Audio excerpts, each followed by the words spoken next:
Assalamualaikum warahmatullahi wabarakatuh. Perkenalkan, kami dari kelompok 5 akan mempresentasikan makalah dengan judul Komunikasi Tertulis dengan anggota kelompok.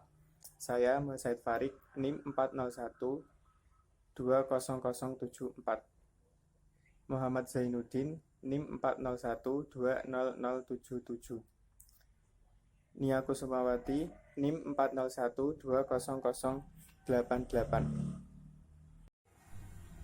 Yang pertama, dasar-dasar penulisan pesan bisnis. Salah satu bentuk komunikasi yang banyak digunakan dalam perusahaan untuk kebutuhan internal maupun eksternal adalah komunikasi tertulis, seperti surat, memo, surel, proposal, email, majalah organisasional, laporan, dan sebagainya. Komunikasi tertulis didefinisikan sebagai suatu proses penyampaian pesan dengan menggunakan kata-kata dalam bentuk tulisan yang memiliki makna tertentu. Dalam komunikasi bisnis, khususnya komunikasi tertulis, kelengkapan informal sangat penting agar pembaca memahami maksud tulisan tersebut. Sebagai contoh, bila membuat surat penagihan yang tidak mencantumkan batas waktu pembayaran atau pelunasan atas barang yang dibeli, akan membuat pembaca menjadi kurang jelas dan tidak dapat memperkirakan waktu pembayaran atau pelunasan pembayaran. Ada beberapa poin penting dalam menulis pesan bisnis, yaitu yang pertama, berorientasi pada pembaca. Menulis pesan bisnis biasanya berorientasi pada pembaca, seperti siapa pembacanya, dari mana, apa yang mereka perlukan, dan sebagainya. Yang kedua, ada tujuan. Dalam menulis pesan bisnis, maksud dan tujuan menulis hendaknya realistis, tepat waktu, dan dapat diterima oleh pembaca. Yang ketiga, hemat dan ekonomis. Ringkas tetapi jelas, karena tujuannya untuk mengungkapkan informasi, bukan mengesankan. Dalam meningkatkan keterampilan menulis pesan bisnis, kita memerlukan beberapa hal seperti halnya dokumen yang dijadikan contoh yang baik dengan model dokumen yang standar, proses penulisan yang efektif, atau tahapan dalam menulis, pelatih atau instruksi, dan praktis menulis. Selanjutnya yaitu bahasa dan kalimat dalam menulis pesan bisnis. Di sini terbagi menjadi 3 tahapan, yaitu tahap pertama, persiapan menulis atau pre-writing, yang menjadi 5 bagian. Yang ke-1 yaitu antisipasi audiens atau persiapan pemikiran sebelum menulis. Yang kedua, memahami profil pembaca. Yang ketiga, menganalisis tugas menulis pesan. Selanjutnya, faktor yang menentukan pemilihan saluran komunikasi. Dan yang terakhir yaitu mempertimbangkan manfaat membaca. Pada tahapan kedua dalam menulis pesan bisnis yaitu writing, menurut CEO Max Nesmer dalam buku Business Communication, keahlian menulis mempunyai nilai yang sangat tinggi dan teknik menulis yang efektif adalah menggunakan nada percakapan, baik formal maupun informal, dengan bahasa yang positif, ekspresi yang lugas, maupun kata yang familiar. Pada tahap kedua, proses menulis hendaknya dilakukan dengan cara berikut, yaitu yang pertama, researching atau melakukan riset dalam mengumpulkan informasi sebelum memulai menulis, dan riset ini bisa dilakukan secara formal maupun informal. Researching sendiri terbagi menjadi 3 riset, yaitu yang pertama riset secara formal yang dilakukan dengan mencari secara manual melalui buku, jurnal, maupun majalah, dan mengakses informasi secara elektronik melalui internet, database, ataupun compact disk. Yang kedua yaitu menyelidiki sumber-sumber seperti wawancara, survei, kuesioner, ataupun kelompok khusus berfokus. Dan yang terakhir yaitu melakukan eksperimen secara ilmiah seperti mengukur variabel menggunakan variabel terkontrol.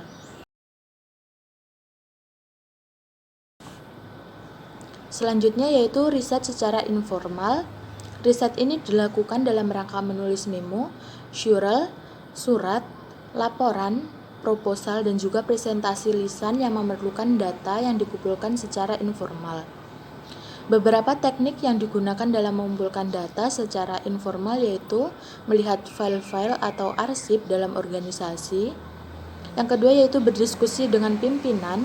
Selanjutnya wawancara dengan audiens target, dan yang terakhir yaitu melakukan survei informal dengan kuesioner atau telepon.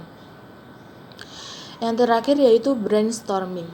Salah satu metode populer untuk menghasilkan ide adalah melalui sumbangan sarana atau brainstorming, atau juga sering disebut dengan pemikiran bersama kelompok.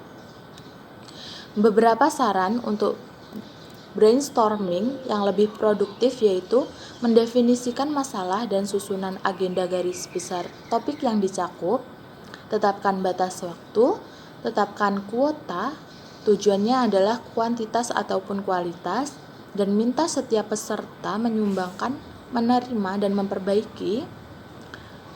Kemudian dorong pemikiran yang liar yaitu keluar dari kotak. Jangan biarkan peserta mengkritik peserta lain.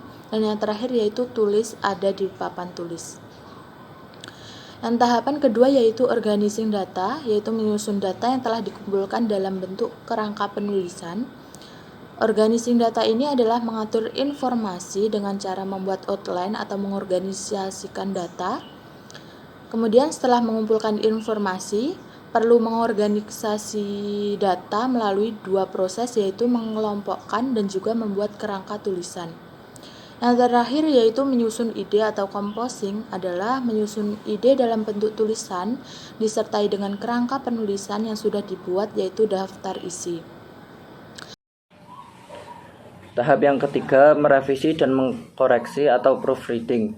Proses menulis tahap ketiga ini membahas tentang revisi, mengoreksi, dan mengevaluasi. Apakah tulisan sudah sesuai dengan tujuannya atau belum?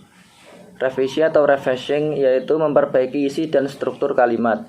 Koreksi atau proofreading yaitu mengoreksi tata bahasa, ejaan, tanda baca, format, dan perbaikan teknis, layout, dan lain-lain. Evaluasi yaitu memeriksa kembali apakah sudah sesuai dengan tujuan penulisan. Merevisi tulisan atau revising. Tujuan revisi adalah membuat tulisan menjadi jelas, ringkas, sederhana, dan mudah dibaca. Dalam merevisi tulisan, sebaiknya menggunakan kalimat yang efektif. Yang selanjutnya adalah merevisi tulisan menjadi ringkas. Dalam bisnis, waktu adalah uang. Ketika diubah dalam penulisan, kata-kata yang ringkas menghemat waktu, yang berarti menghemat uang. Kata-kata yang bersifat langsung dan efisien lebih mudah dibaca dan dipahami. Dalam tahap revisilah, sebisa mungkin kita mencari versi pendek namun tepat dari kata-kata yang telah kita tulis. Kemudian mengoreksi hasil akhir tujuan atau proofreading. Proofreading bertujuan untuk mengurangi isi naskah agar tidak ada yang salah mengenai tata bahasa, tanda baca, ejaan, nama, bilangan, dan format dokumen serta keseluruhan. Berikut adalah komponen-komponen yang perlu diperhatikan saat proofreading adalah 1. Ejaan atau spelling. Yang kedua, tata bahasa atau grammar. Yang ketiga, tanda baca atau punctuation. Yang keempat, nama dan jumlah atau nomor. Yang kelima, format, meliputi keseimbangan layout halaman, konsisten dalam penomoran, dan lain-lain. Yang terakhir, mengevaluasi tulisan atau evaluation. Tahap akhir dari proses menulis adalah mengevaluasi apakah tulisan sudah sesuai dengan tujuan. Luangkan waktu sejenak untuk mengevaluasi tulisan Anda dengan menelaah hal-hal berikut. Seberapa berhasil pesan Anda? Apakah pesan mengatakan seperti yang ingin Anda katakan? Apakah tujuan pesan tercapai seperti yang Anda inginkan? Dan apakah penerima pesan memahami yang Anda inginkan? Sekian presentasi dari kelompok kami, ada kurang lebihnya mohon maaf. Wassalamualaikum warahmatullahi wabarakatuh.